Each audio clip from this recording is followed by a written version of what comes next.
Hey everyone, and welcome to the first video of this course. If you've watched any of my previous courses in Sonic Academy, you'll know that there isn't usually any element in particular that I start a track off with. So in order to form the foundation of this track, I'm going to begin with the absolute basics by writing an 8-bar chord progression using strings and piano. The aim here is just to create something quite melancholic, but also ultimately uplifting in the context of the entire track. By using sample libraries of acoustic instruments, we instantly get more of a rich feel to the track, as opposed to using an initialized sound from a synth. And to make things sound even kind of more full and rich from the beginning, I want to make sure that the chords utilize a range of notes that span a couple of octaves or so. I was experimenting with an F sharp minor 7th chord as the first in the sequence because it's quite a moody chord and sets the tone well. And for this patch, I've made use of a Spitfire audio library called Chamber Evolutions, which is a great library for more textured, atmospheric and experimental string sounds. So let me go ahead and draw that in before playing it back. And this is just what it sounds like.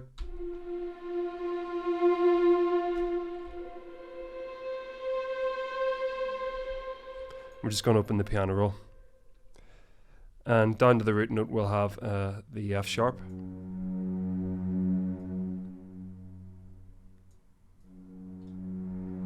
So each chord here is going to span 2 bars, so we'll just start writing that chord in.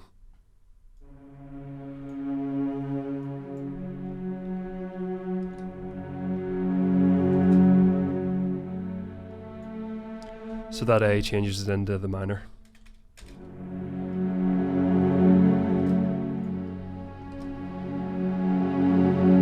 And you'll just hear how each note adds something else to the chord.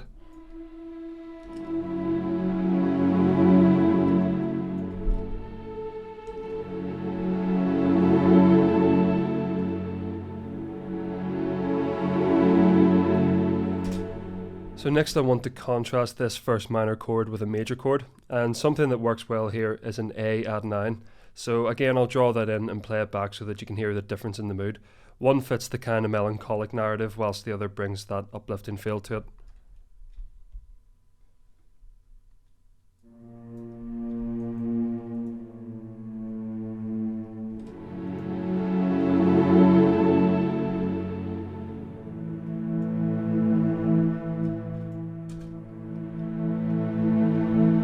And again, I'll just show you this as each note's added in.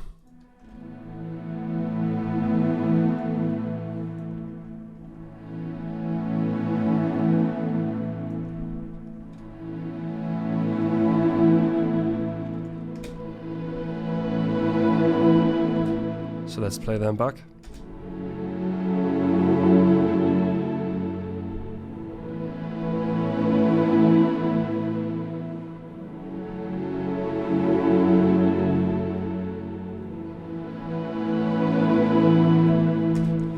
Right, so that sounds really nice. Next I'm going to do a D major 9th chord. This time around I'm going to add the extra octave in with 2 additional high notes at the top of the chord to differentiate the second half of the pattern from the first by providing this variation.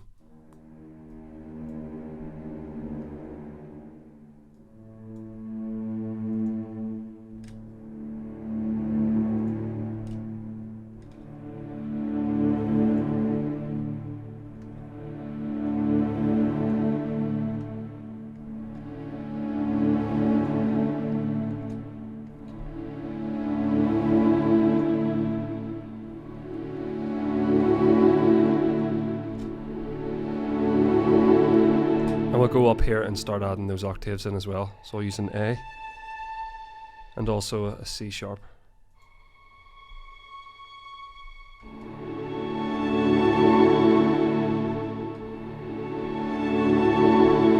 So that's another really nice chord, especially with the added octaves up here. I'll just play that back.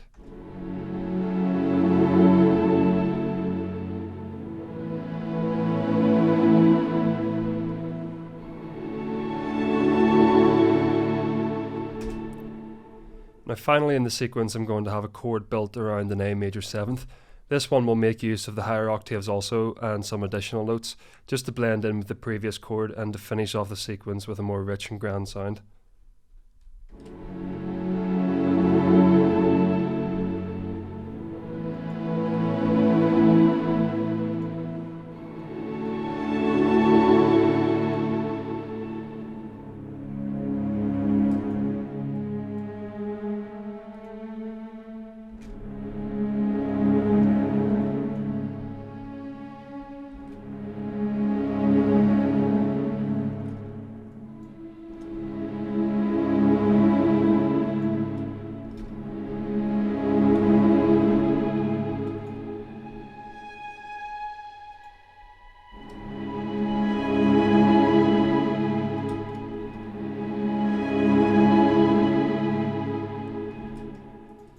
let's play everything back.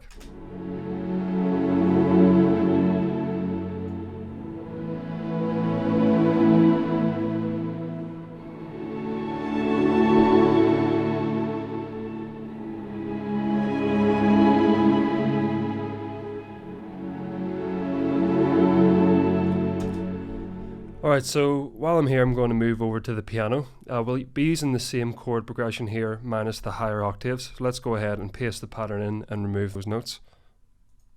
And I'll also use a different pattern for this.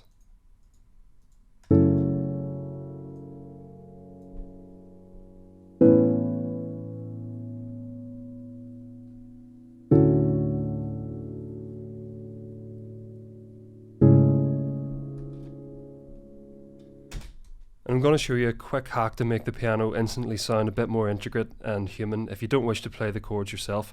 The current pattern sounds a bit too clunky in the piano, so what I'll do is make use of the strum tool so that each note is timed a little differently.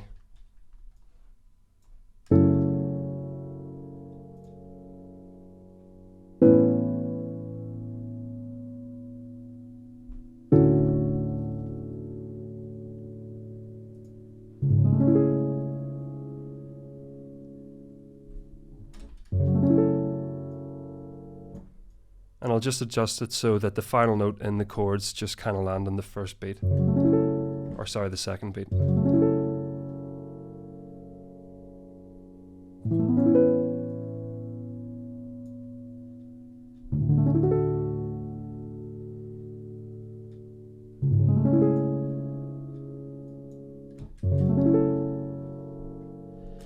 I'll just fix some of the notes here that begin to overlap.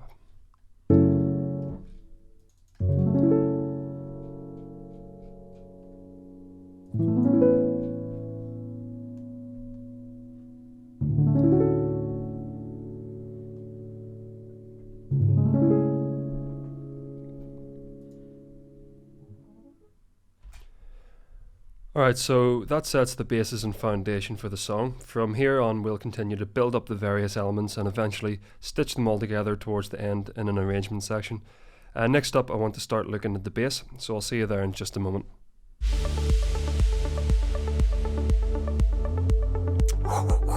Thanks everyone for watching. We really appreciate the support from you guys. If you liked this video, then smash that like button, and if you want to be notified about new content, hit the subscribe and the bell notifications. Peace!